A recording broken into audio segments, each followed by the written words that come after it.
అందరికీ good afternoon. ఈ case విషయంగా అందరూ వెయిట్ చేసి చూస్తున్నారు. అందరికీ తెలిసిందే. సుప్రీంకోర్టు డైరెక్ట్గా సుత్తి లేకుండా సూటిగా చెప్తున్నాను.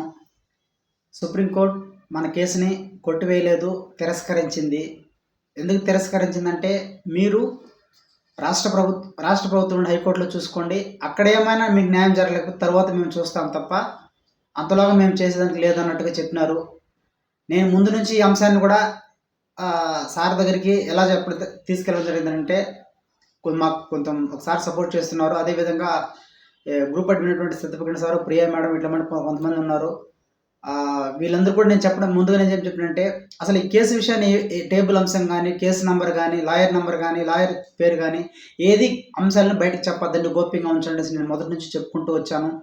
కానీ ఏదో కొన్ని కార్యక్రమంలో డబ్బులు వసూలు అవ్వదు, ఇంకేదైనా ఒక అమ్మాయిని పేరు పెడితే బాగుంటుంది అని చెప్పేసి దివ్య మేడం అకౌంటెంట్గా పెట్టి కూడా చేసి కష్టపడినాం, పోరాడినాం, చేసినాం. మన వంతు వరకు మనం హార్ట్ఫుల్గా ప్రజెంట్ ముందుకు తీసుకెళ్ళినాము. కానీ లోకేష్ సార్ మన కేసు ఉన్నప్పుడు లోకేష్ సార్ మీరు సుప్రీంకోర్టుకి వెళ్ళారని చెప్పేసి లోకేష్ సార్ ఢిల్లీకి వెళ్ళడం జరిగింది. దాని తర్వాత నిన్న చంద్రబాబు సార్ కూడా ఢిల్లీకి వెళ్ళి మాట్లాడడం జరిగింది. అంటే వీళ్ళు ఎందుకు దీన్ని స్ట్రగుల్ తీసుకొని కూడా ఇంత బలవంతంగా కూడా మనకి ఇలా చేస్తున్నారు. మనం ఏమనుకున్నామంటే లేదు, ప్రభుత్వానికి ఎవరు రాంగ్ మెసేజ్ గైడెన్స్లు ఇస్తున్నారు అన్నట్టు అనుకున్నాము. కానీ ప్రభుత్వానికి రాంగ్ మెసేజ్ ఎవరు ఏం చెప్పేదానికి, ఎందుకంటే వాళ్ళు ఏం చిన్న పిల్లకాయలు కాదు కదా. అందరూ ఎన్నో పరిపాలించినారు, ఎన్నో సమస్యలు చూసినారు, ఒక రాష్ట్రాన్ని పరిపాలించే స్థాయిలో ఉన్నారు. కాబట్టి వారు ఒకరు చెప్తే వాళ్ళు వింటారా? ఒకరు వినరు. రాంగ్ సజెషన్ కాదు నాకు తెలిసి కూడా. ఖచ్చితంగా ఇది వాళ్ళు ఏదో అనుకోని ఉన్నారు, ఖచ్చితంగా వాళ్ళు దీన్ని చేయాలి అని ఏమైనా డిసైడ్ అయినారో ఏమో తెలియదు. కానీ ఇది ఎంతవరకు న్యాయం? ఎందుకంటే ఇది చాలా అన్యాయం ఇది. ఎందుకంటే 1:1 పేపర్ పెడితే కానీ మనకు న్యాయం జరగదు. అలాంటప్పుడు 1:1 పేపర్ అయినా పెట్టి ఉండాలి. 1:1 పేపర్ పెట్టలేదు. ఏజ్ వాళ్ళకి రిలాక్సేషన్ ఇవ్వలేదు. ఎందుకంటే పక్క రాష్ట్రంలో 46 సంవత్సరాలకి ఎలిజిబుల్ ఇచ్చినారు. 5 ఏళ్ళు నోటిఫికేషన్ లేనందు కారణంలో మనకి 7 ఏళ్ళు నోటిఫికేషన్ లేదు. కనీసం మన 7 ఇయర్స్ ఇకపోయినా 47 ఇకపోయినా కూడా 46 అని ఇవ్వాలి కదా. దాంట్లో కూడా మనకు అన్యాయం జరిగింది. మళ్ళీ 40% అంటున్నారు. అంతకుముందు డైట్ బీడీఆర్తో చేయించుకున్నారు, వాళ్ళకి అన్యాయం జరిగింది. ప్రతి ఒక్క విషయంలో అన్యాయం జరుగుతూ ఉంది. ఎందుకు వీళ్ళు ఎంత మూర్ఖత్వంగా ముందుకెళ్తున్నారు ఈ ప్రభుత్వం మనకైతే అర్థం కాలేదు.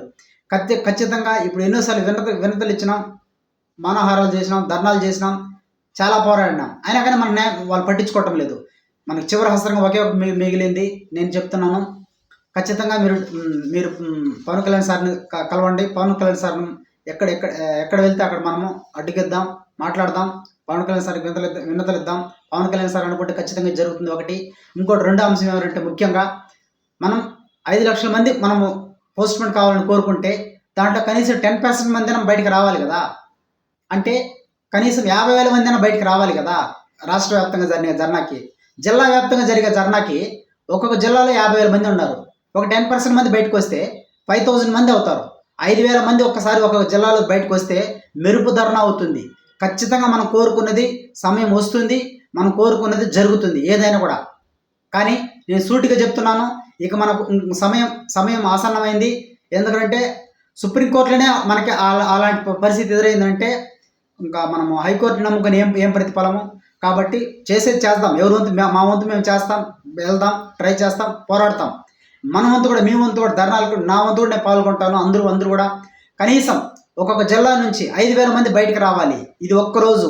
కనీసం మీరు చదువుకోవాలంటే ఒక చిన్న స్లిప్లోనో కొటేషన్స్ను బుక్స్ను తీసుకొని వచ్చి అలా చదువుకొని కూడా మీరు ధర్నాలో పార్టిసిపేట్ అవ్వండి. ఒక 10% మంది బయటకు వస్తే ఖచ్చితంగా మనకు న్యాయం జరుగుతుంది. ఇది నమ్మండి, పోరాడతాం. ఆ విషయంగా నేను కూడా ఇప్పుడు వెళ్ళి ఆ సార్ దగ్గర మేము చేసే ప్రాసెస్ చేసుకొని వేరే స్టెప్ విధంగా మేము ముందుకు వెళ్తాం. కానీ అందరికీ తెలియజేయడం విజ్ఞప్తి ఏమనగా అందరూ బయటకు రండి. బయటకు వస్తే ఖచ్చితంగా న్యాయం జరుగుతుంది. ఇంట్లోనే కూర్చుంటే న్యాయం జరగదు. ఒకరోజు ధర్నాలు కనుక్కుంటే మనం ఒక్కరోజు స్పెండ్ చేయండి. మెరుపు ధర్నా అవ్వాలి. 10% మంది 50,000 మంది రాష్ట్ర వ్యాప్తంగా ఒకేసారి బయటకు రావాలి. ప్రతి జిల్లా నుంచి 5,000 మంది బయటకు రావాలి. 5,000 మంది బయటకు వస్తే ఖచ్చితంగా అది మెరుపు ధర్నా అవుతుంది. ఫోకస్ అంతా మన మీద పడుతుంది. కొన్ని ఛానల్స్ మనల్ని ఫోకస్ చేయకపోయినా, అధికార పక్షానికి అండగా ఉన్నటువంటి ఛానల్స్ ఫోకస్ చేయకపోయినా, ప్రతిపక్షానికి అండగా ఉన్నటువంటి ఛానల్స్ మనకి ఫోకస్ చేస్తుంది. నమ్ముదాం. ఎందుకంటే ఇప్పుడు ఈ ఈ కూటమి ప్రభుత్వం, ఈ మోడీ ప్రభుత్వం ఎన్ని డ్రామాలు చేస్తున్నదో మనం కళ్ళారా చూస్తున్నాము. ఎస్సీ క్లాసిఫికేషన్ విషయంలో కూడా డ్రామానే పచ్చిగా. ఎందుకంటే 2026కి జనాల ప్రాతిపదికన తీసుకుని కరెక్ట్గా చేసి ఉండొచ్చు కదా. అంత తొందరగా చేపించి ఇదిగో బాగుందే సార్ అని చెప్పేసి మన పక్క రాష్ట్రంలో పిలిచి మందకృష్ణ మాదిని పిలిచి ఇది బాగుందని చెప్పడం ఇది ఎంతవరకు న్యాయము? అంటే మన రాష్ట్రంలో ఎవరు ఎస్సీ అభ్యర్థులు లేరా? ఎస్సీ నాయకులు లేరా? వాళ్ళు చూపిస్తే మరి రిపోర్ట్లు ఎందుకు ఈ చంద్రబాబు సార్ గారు ఎందుకు ఇంత మూర్ఖత్వంగా ముందుకెళ్తున్నారు? ఎస్సీ క్లాసిఫికేషన్లో మోసం జరిగింది, డిఎస్సి విషయంలోనూ మోసం జరిగింది, అన్ని విషయాల్లోనూ మోసం జరుగుతూ ఉంది. ఖచ్చితంగా ఇప్పుడు మనం రానే వచ్చింది. మన సమయాన్ని మనం ఏదో ఒక విధంగా మనం వెచ్చిద్దాం, బయటకు వద్దాం, పోరాడితే పోయేది ఏమీ లేదు. పోరాడితే విజయమే తప్ప. ఖచ్చితంగా మనం విజయం వస్తుంది. పోరాడదాం. ఇక మనం పోరాడే సమయం, పోరాడదాం. ఇంతవరకు మౌనంగా ఉన్నాం. Thank you. అదేవిధంగా ఇన్ని రోజులుగా మనం వీడియో చేయకపోవడం కారణం ఏమిటంటే ఏ విషయం నా నుంచి బయటకు రాకూడదు అని అనుకున్నాను. కానీ చిన్న విషయాలు కొంతమంది బయటకు పెట్టడం వల్ల ఆ ఇష్యూ అయ్యి దాన్ని కొండంతను గోరంతగా చేసి యూట్యూబ్ ఛానల్ వాళ్ళు వ్యూస్ కోసం ఏదో చెప్పుకున్నారు. అది ప్రభుత్వం వరకు వెళ్ళింది. అది వాళ్ళు ఎక్కడెక్కడ ఏమేమి కంట్రోల్ చేయాలో కంట్రోల్ చేసి 2 సార్లు నిన్న చంద్రబాబు సారు, మొన్న లోకేష్ గారు ఢిల్లీకి వెళ్ళి మాట్లాడి ఏదో చేసినారు, ఏదో రాజకీయం చేసినారు. మనం మోసపోయినాం, మనకి అన్యాయం జరిగింది.